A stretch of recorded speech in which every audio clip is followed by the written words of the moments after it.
Welcome everybody to episode 10 of Digital for Everyone, where every week we give you tips and tricks about just one aspect of digital marketing to help you become a better digital marketer. It's been a long week. I'm very glad that you're all here. Welcome, Shads. Kyle Maloney is here. Kyle is going to be joining us today. Welcome, Kyle.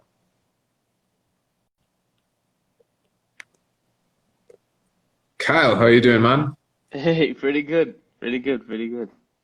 How are things? I see you got the big headsets on. Welcome, Ryan. Ryan is I think Ryan has been to every single one of our Digital for Everyone's, and I appreciate his dedication. Wow, that's commitment, man. Good job. Yeah, it is. Shasky Rome's. So guys, Kyle, I mean, we're not going to jump right into it. We're going to give people a little chance to join. But Kyle has been gracious enough to join us today. I've known Kyle not personally, but I mean, I know you through the industry Yeah. many years.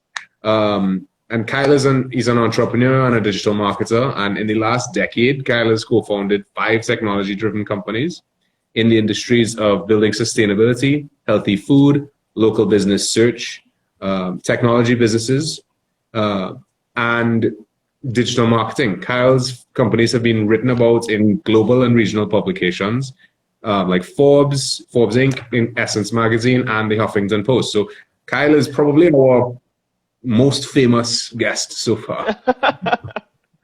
Don't Um, worry, you're gonna blow past that very soon. well, we can only hope. So, Kyle, I mean, just for everyone else's knowledge as well, welcome everyone who's joining in. Digital for Everyone just takes a quick dive every week into just one aspect of digital marketing, because I think when we were talking first, when I was trying to get you to come on, you were like, I wouldn't call myself an expert. Yeah. And the thing is, when I started this, I thought nobody knows everything. No one in this entire industry knows everything. And one of the best parts about that is, people have different skill sets where they've had just more experience in it. Um, and you said you'd be willing to talk about email marketing, which I think is actually very interesting, because I know that the consumer side of me says I get all these emails that I never read every day. Yeah. But then the marketing side of me says there's so much data that says that they work.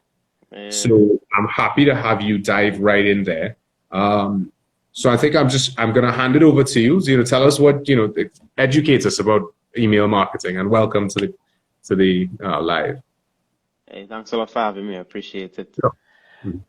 So yeah. On that last point that you made there, that Mhm. we get a ton of emails that we all don't read. Like, quite frankly, just today, my Gmail inbox had like over 400 promotional messages. Yeah. and and it was just bothering me, and I just went select all, Delete. delete, Yeah, yeah, for sure. select Hmm. all, delete, right? Um, but but but that doesn't mean that there wasn't a ton that I actually read, you know? Okay.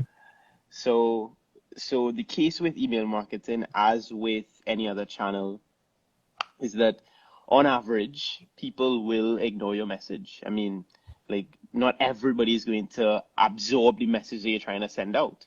Hmm. But the unique thing with email as compared to other marketing messages is that you have the unique opportunity of building a genuine relationship with the person on the other side of that message.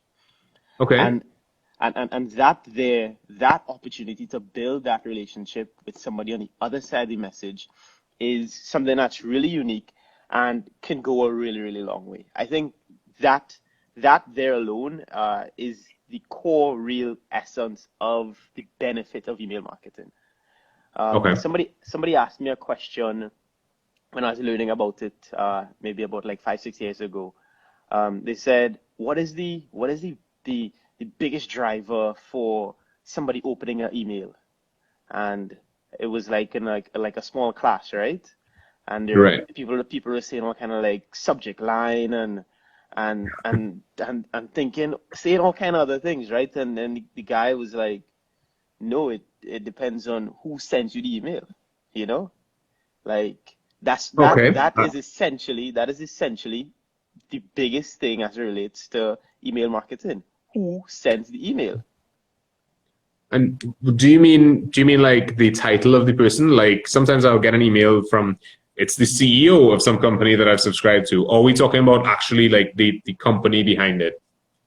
No, it's the person. The person. Okay. It's yeah, exactly. It boils down to if somebody you really trust and you really know sends your email versus Okay. somebody that you don't really know sends your email, who you gonna open the email from? Fair enough. Okay. Right? Yeah. And Hmm. when we're scrolling through trying to make decisions on what emails to open, what our Hmm. brain is actually doing is making quick decisions on who do you know best and Right.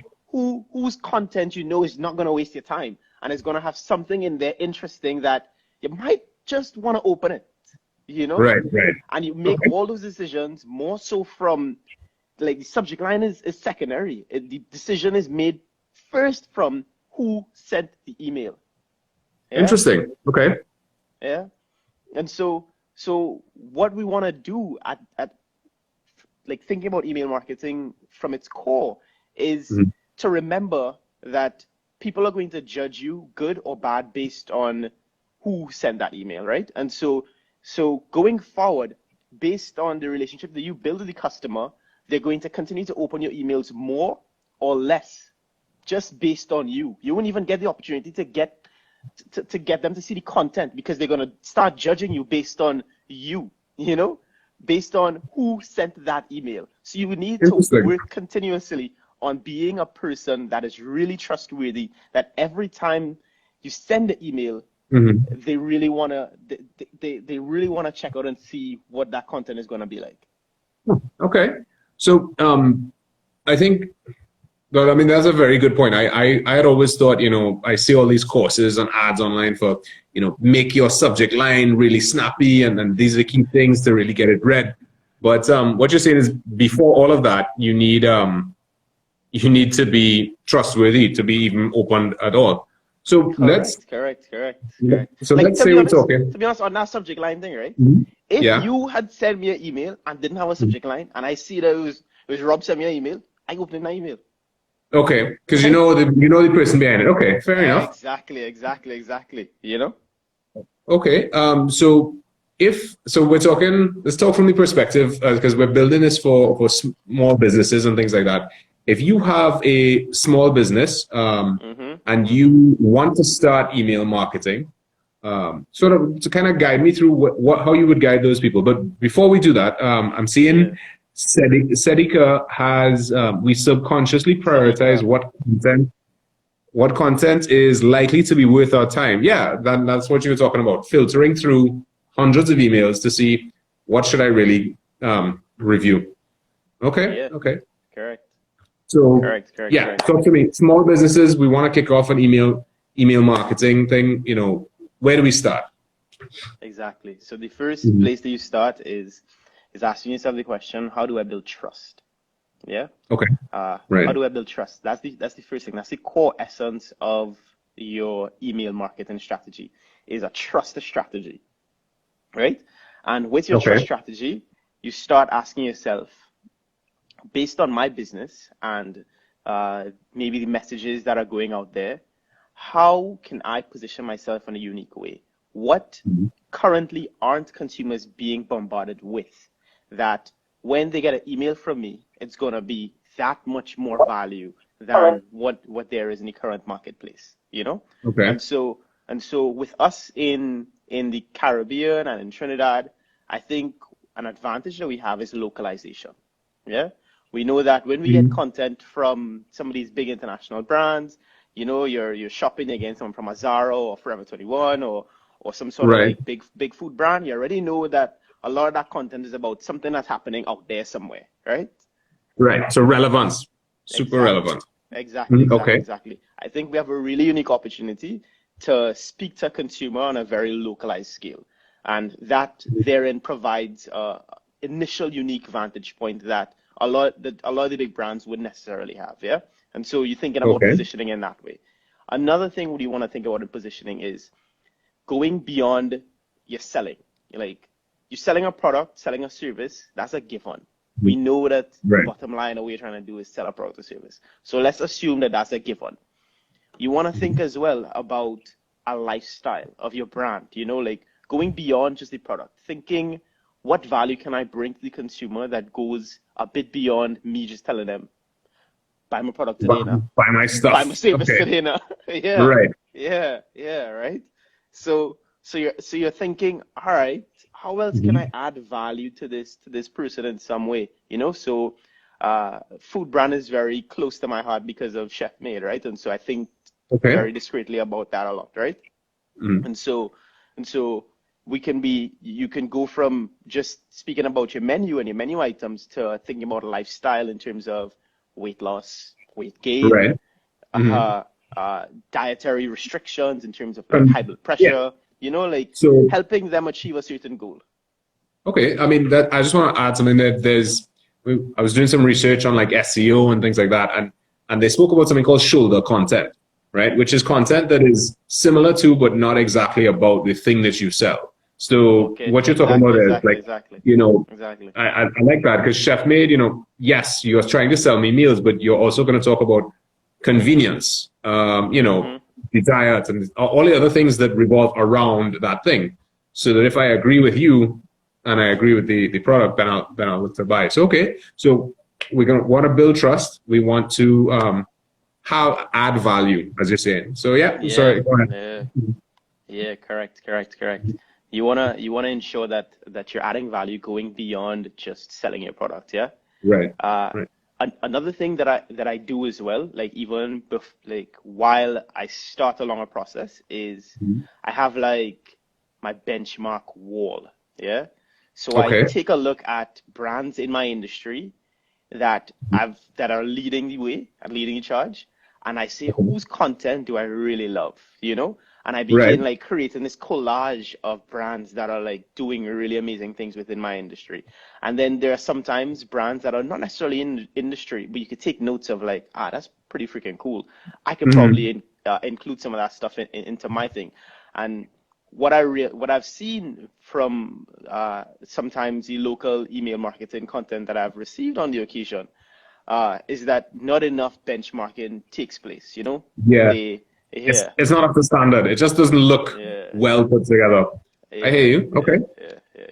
yeah. So we tend to do a lot of that. We tend to take a look at brands within our industry and see how they lay out their content and just try and not reinvent the wheel as a starting point. So at a baseline, if you're trying to do something, this is your high water mark, and you try to at least at a baseline replicate that, you're gonna come in a good way, all right? Right. And then from Right. there you Okay. begin creating your own sense of identity and your own appeal that becomes uniquely you. Okay. So essentially, yeah, you look at the emails that you open and you think, Yeah, why did I like this email? You kind of, and you scrap it, you put up a wall and you say, my emails should look as good as this stuff or better. All right, cool. I hear that. One of the things that the last few speakers or guests that we had on was about consistency, right? How would you speak to that in terms of emails? Because there's some brands that email me every single day. There's some that email me once in a while. Like, where would you say? I mean, I know there's no perfect answer for everyone, but how would you define consistency in terms of email marketing? Yeah, I think it comes down to thinking about like a relationship with a person, right? And Okay. you speaking to someone. Like, don't be that person who just always talking for talking's sake. Right. Like, just think about your brand as that person. You're just gonna be like, this man always talking. Why you don't shut up? You know? All right. Yeah. Gotcha. So and then there are some people who speak regularly, and you're like, wow, boy, I wish this man could just say more. I wish this woman could just speak more. Like Right. you're just hanging off for every word, and you just want more. Yeah. Mm. And what is the fundamental difference between those two people? It's having something to say, I think. It's having something valuable to say. Right. Yeah. No, sorry. Yes. Right? Valuable to say. Correct. Correct. Right? Right, exactly. So you wanna take yourself through that thought Mhm. process and ask yourself, based on my brand, based on my products, based on the things that I'm trying to achieve, uh, how often would I have something valuable to say? So here's a real Right. stark contrast, right? Stark contrast between Tech Beach, which is a Hmm. conference platform that people connect with people, a community with technology people, that sort of thing, versus a food brand people eat every day. All Right. right. Okay. Fair. All Yeah. right. Gotcha. All right. So with our food brand, we communicate regularly because the thought process of what to eat happens multiple Every times single day. every day. Yeah. Exactly. Of course. So we want to be at that point whereby a consumer is thinking about what to eat. They get an email, they get some inspiration. They're like, maybe, I guess I'll order that. Hmm. Versus like your conference community platform.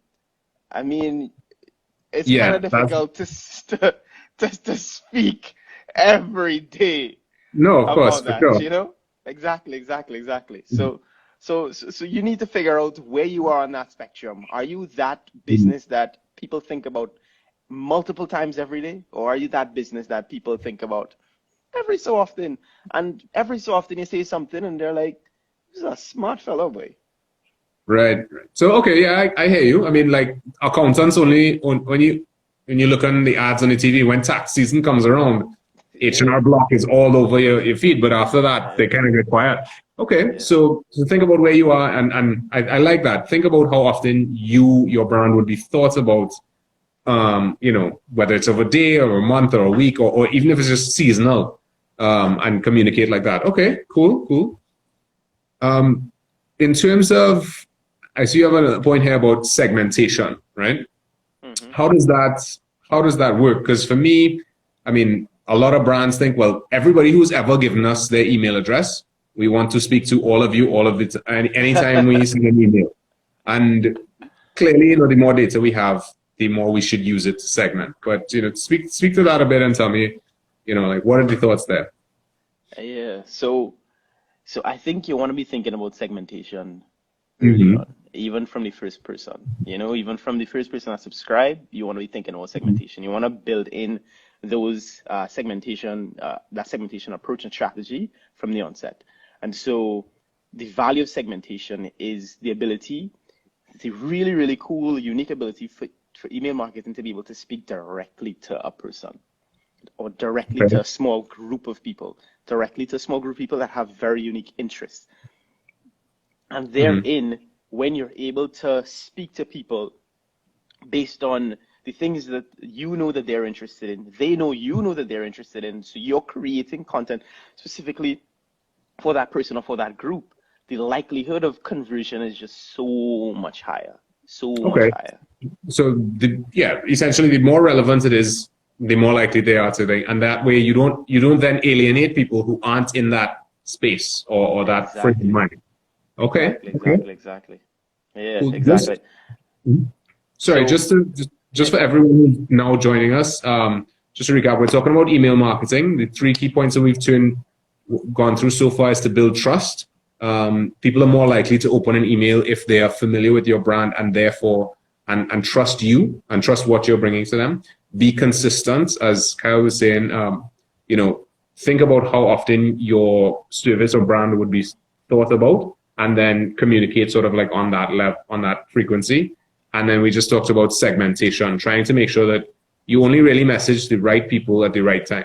So sorry for that, just so that everybody else is caught up. Kyle, take it away. Yeah, yeah, yeah. Okay. So, so as it relates to segmentation, I think it can, when you some for some people who aren't like data oriented, Mm-hmm. can be thinking about it and become a little bit overwhelmed. But there are a lot of like really like simple basic things that you can do that go a long way. So you want to start with the low-hanging fruit that uh, you create those levels of segmentation, and it can go do wonders for you. So simple things like capturing people's birthday and being able to Okay. send out special birthday treats to people, whether it is a discount, a freebie, Mm-hmm. or whatever it is, those things go a long way. It gets a customer in your door or gets a customer purchasing on around a unique occasion that they might not have necessarily been thinking about your brand. Yeah. Okay. Okay. And everybody likes a happy birthday, right? Exactly. Everybody likes a happy birthday. Indeed. Okay. Yeah. So the next low-hanging fruit is in terms of gender. You know, men have Right. certain interests, women have certain interests, you know? And so if you're a brand that has the opportunity to sell products to two very unique segments in terms of gender, I think you want to Mm. capitalize and take advantage of that. And don't send men feminine products and don't send Right. women things that men generally Yeah. use, you know? You have Yeah. the No, opportunity to.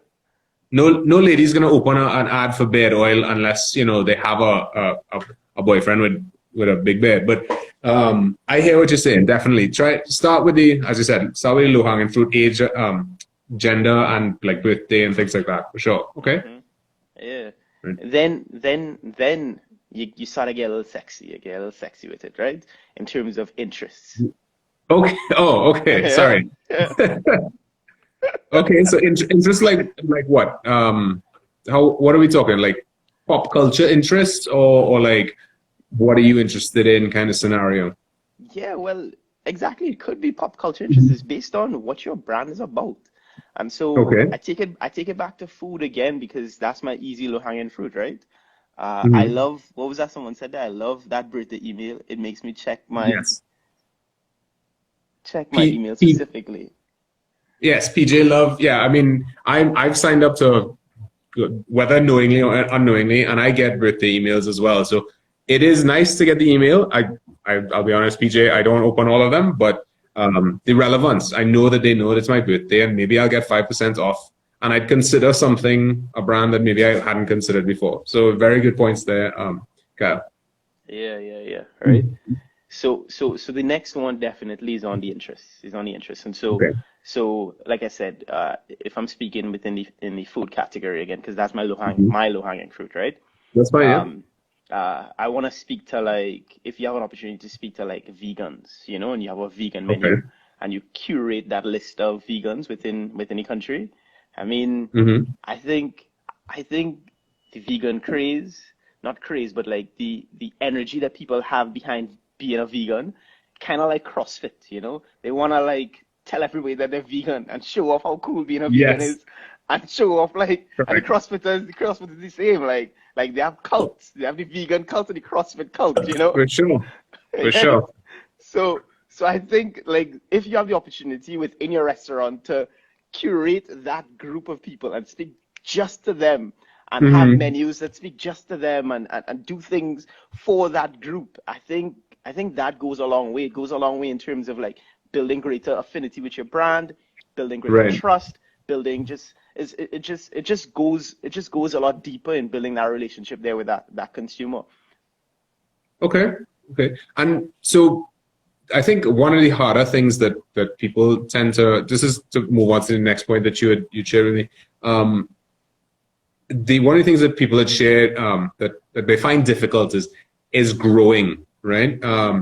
Because there's always, I mean, this might be a big topic to unpack, but there's always that weight of like, okay, I'm going to give you my name, email, and gender, and then what do I get an out for it? So the growth of the list, how would you say that you deal with now, like privacy versus growing the list where you want people's information? Like, how would you speak to that? What's the best practice there that you would recommend?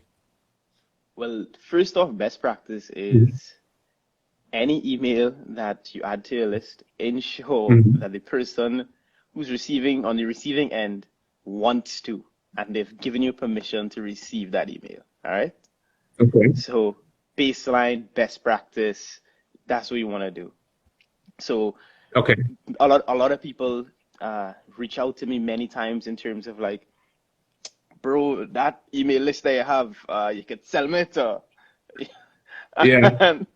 and and I always kind of like laugh uncomfortably, like, I mean, I could take your money, Nope. but yeah, it just Yeah. wouldn't be good. It just wouldn't be good, you know? Okay. So it's that again. That's a trust thing. So in other words, if you had a like as you said, the chef made.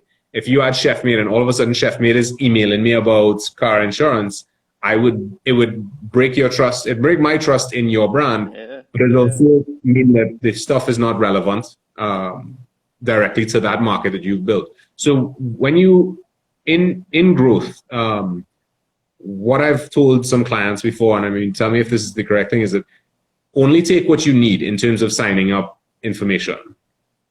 People like to have this whole long list of, tell me your birthday and this, that, you start sign and everything. And I'm just like, guys, you just need, you just need 2 or 3 things, and let them get to know you. But that actually leads to Leah D'Souza has a question there that says, if you have an existing list, but it's not well segmented as yet, any tips, should she do surveys? And I think that's probably a good place that a lot of businesses are in, where they have a huge client list and then now like, okay, well, now we're going to start to email them, but we don't know how to segment. So what would you suggest? I think there are 2 strategies, right? There's the hard strategy, which is the direct one that everybody would think of, which is surveys, right? Tell me a bit about who you are, and just ensure that you try to incentivize the survey, because most people generally just don't want to take surveys, right? But the easier thing to do, that I think you would get a pretty decent conversion on as well, is take a medium to long approach on it. To say, okay, like these are the 10 things I want to build a profile on for my consumers of my email database, right?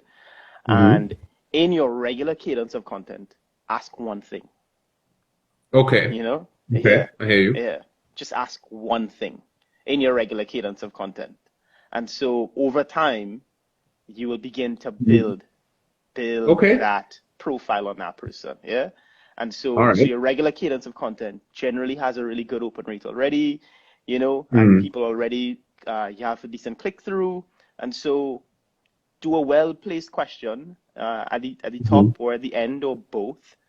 Before we get started, tell me this one thing, or now that we're done, tell me this one thing. You could do both, and over time, you begin building the profile on that individual person. And so I think taking that dual approach will get you eventually to your goal. Okay, I think that's a very good point, because I would have gone with Leah's suggestion, like, okay, yeah, 5,000 people. We wanna get some segmentation. Let's send them a survey. So Leah, I hope that answered your question. She said, yeah, excellent. I'm taking the long-term strategy on segmenting. Thank you. Great topic, by the way. Thank you. I'm glad that this is bringing value to people. So we're talking about growth. You grow in your list. You may have a list already and stuff like that. But I think the core thing, I think everybody wants to know is, in your experience, your long-term thing, some tools, some tips, some tricks. Give us the secret. Give us the secret sauce. I think the low-hanging fruit for growth is giveaways. Giveaways. Okay. Giveaways. I think aside from, okay, here is your baseline, right? So once you have the baseline thing set up, additional onto that, I think the giveaways is like another really cool low-hanging fruit. But once you have on your website, when people come to your website, drop down a small incentive saying, hey, 10% when you sign up with our email newsletter.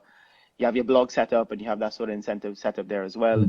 On some advertising that you put out, you ask people to join your newsletter in your regular cadence of advertising, that sort of thing. So you set up the touch points of people's already interaction at your point of sale.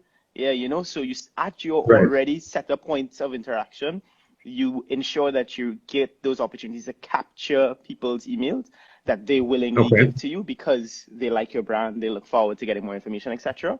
I think the next low-hanging fruit is a regular schedule of giveaways and incentives. Like sign up with us today, or share your email with us today for a chance to win X, for a chance to win Y. There's this brand, this really popular brand, Guilt. I think they were bought, they were bought a couple years ago, right? That was one of their like really fundamental go-to strategies, because their whole thing is one really cool item in your inbox or a couple cool items in your inbox every day sort of thing, right? And in Yeah. order to grow that database, they grew the database by doing regular cadence of giveaways through multiple promotional channels. And so people gave their email addresses and became part of the Consistently. guild inbox, exactly, Yeah. to just get a chance to win. I myself am part of the guilt inbox for quite some time, actually. So it Yeah, works, definitely. yeah, yeah, right, Okay. right. Okay. And then And then yeah, sorry, and it doesn't have to be, because some people think it needs to be this big grand giveaway, like you win a car or $10,000 or something like that. You were saying sometimes it's just a discount. Sometimes it's, something very small and consistent, but an incentive. yeah, exactly. I think the incentive is key. Yeah, so Okay. your incentive would be adjusted based on your brand and based on, I guess, the segmentation of people that you think you'd want to be attracted to it, you know? Right. So sometimes it doesn't necessarily need to be the most expensive thing, but a little thought goes a long way in terms of the Was giveaway that you're sure. given. Exactly, yeah. Um, All right. peop yeah. Okay. Cool, man. So I think a big question that everybody has is that when they are now starting email marketing, do you have a preferred platform? Because I know the name that everybody throws out now is Mailchimp, Yeah.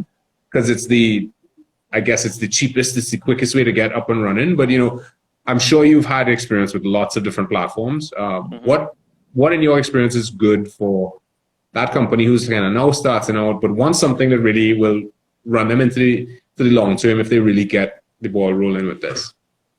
Yeah. So it depends on the type of company that you are, but as a baseline, once again, there are Hmm. two leading platforms in the small to medium sized space, Mailchimp Okay. and Constant Contact. Constant Contact is Right. another major leader, right?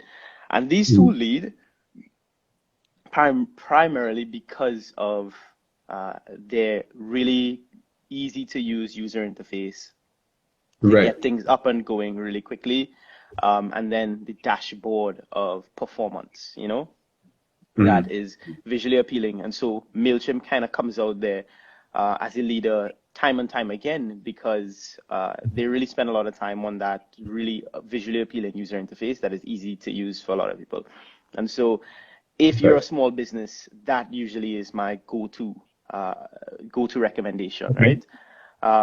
But then depending on the type of business that you are and you grow into, Mm. let's say you're an e-commerce business, you want to begin getting a little bit more detailed in your ability to reach your end consumer. Yeah. And Okay. so and so MailChimp isn't that great for really segmented emails in that way. So you can segment, Okay. but unfortunately they haven't built robust enough tools for deep detailed segmentation. And when you have a e-commerce platform and you get to that point where you're dealing with thousands of consumers and Mm. segmentation by the thousands of groups in that way, Right. you really want to get away from like the manual segmentation and the manual emails and get a lot closer to a lot of things being very much automated. So So where would you recommend they go from there? I'm assuming that it's fairly easy to transition from a Mailchimp to another higher level program, yeah, but I'm assuming that's really just sort of export your database and port it over and recreate the yeah. emails. But where would you suggest they go there from there if they're So growing into a lot? yeah. So there are two main ones once again that, from my experience, that I really liked.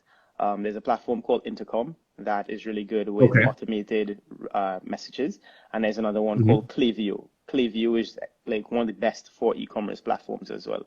And Okay. the spelling of it is Klay, Vio. Yeah, so it's a Okay. weird spelling like that. Yeah. It's And it's what the cool kids spell it like. Right. yeah. Yeah. Okay. So yeah. So if you're really like set and on building that e-commerce platform and that's the direction you're going, it's fine to start with Mailchimp, but in order to really get down and dirty, you know, Right. you wanna get to a more advanced platform. Okay, and just to sort of drive this home to people, you don't have to start with Klaviyo. You can start with MailChimp No, and no, no, then no, no. take the steps up when you're ready. Mhm. Are there any other tools outside of mail serving platforms like MailChimp, like Klaviyo? Are there any other tools that you recommend people use, or that you yourself have used and found good experience with? Yeah, for sure. I think the use of really strong imagery is important. Okay. And sometimes, from what I've seen, unfortunately, people don't tend to use really strong imagery, and so you wanna have the access to your Shutterstock or Okay. some like imagery platform, because there are a ton that you can choose from, like a lot of them that are free, Right. that you can get really robust imagery, as well as image design platforms. So Canva is like one of the leaders in the space because it's so Right. easy It's to use pretty and so affordable. simple. Yeah. Yeah, and pretty affordable, right? Mm. There's another one that's similar to Canva called Easel, like EASIL. Okay. Um, Another really good option as well. And either of those platforms are really good for getting designed content so that you can then port it over to your Mm. email and they get you that Okay. professional, high quality looking email send out to your subscribers. Very cool. All right. We don't have a ton more time. I think we actually, this was very, very informative. Thank you very much. Nicole Kisun is saying that she loves Canva. While Yeah, I'm yeah, doing yeah, yeah. sort of thank yous and stuff like that, if anybody has any questions, please shout them out. Kyle, thank you very much for your time. This was very, very Thanks for having informative. me. I appreciate it. Guys, just to recap everything again, you want to build trust. The first thing you want to do to get your email open is to build trust. If people don't trust you, they're not going to open your emails. DeAndre is saying she's literally on Canva as we speak. You want to be consistent. Think about how often you are thought about as a product or a brand, and speak to the people at that consistency level. Scorio is asking Canva versus Easel. Do you have any thoughts on that? Yeah, they're alternatives based on your own personal preferences. Okay. So I think it'd be good to check both of them out and see which one appeals to you based on your own unique needs. Mm-hmm. Okay. So finishing up the recap, build trust, be consistent, segment your audiences so that the more relevant content is kept that way, is targeted to the people as they want it. You know, you can grow your audience list by incentivizing them with small things, discounts, stuff like that. It doesn't have to be massive giveaways. We had some great platforms that were suggested. There was MailChimp and Constant Klaviyo. Contact, Oh, right? yeah, And then yeah. there's Klaviyo and Intercom if you want to grow larger and to get the visual that you want to look for, because we've started off talking about, you know, build your sort of scrapbook of like, these are the coolest emails that I've seen. You can use things like Canva, Shutterstock and stuff like that to make sure that your email looks as professional as you want it to. Yeah, So looks appealing. any final words, Kyle, before we head off? One of the things that I think people might overlook as well is the opportunity to cross promote and Okay. leverage other brands as well. And so when you're doing, let's say, the giveaway, it would be good to reach out to a brand and say, listen, I want to do a giveaway with your product. And they can share that the giveaway is happening with your brand, with their product, you know? And so that's Right. like strategic in that way, whereby you get to leverage their audience and your audience. Mm-hmm. So I Okay. think that's strategic and that's like a good low-hanging fruit approach. Okay, so it's not hey, let ChefMade send this email out for me. It's hey, we're partnering with ChefMade. Sign up for this and get a discount on something. Correct. Okay, Correct. all right, Correct, cool. yeah. I mean that's again not, it doesn't need to be a massive outlay of money to do. You can be very strategic. PJ Love is saying it is important. Whoa. To build trust on more than a brand level, as well as to prevent customers from giving you a false or dud email as well. Of course, Every time I go and shop in the States, and they're like, "Can you give us your email address?" I'm like, "I'm never gonna come here again. I'm on a vacation. You don't need my email." And then Sadika is saying, "Time your emails in accordance with the nature of your brand and how often people will deem the info relevant to their lifestyle." Yes, sorry, thank you, Khadija. Sadija. Sadika. Guys, Sadika. Right, jeez. Kyle, thank you very much, guys. Next week, we're going to have Beckham Rausio, Chief Digital Officer at McCann. He's going to talk to us about the building blocks for a digital presence. So I'm very excited about that. Kyle, thank you once again. Thank you to everybody for tuning in, and see you guys next Thursday. Thank you. All right, man. Bye.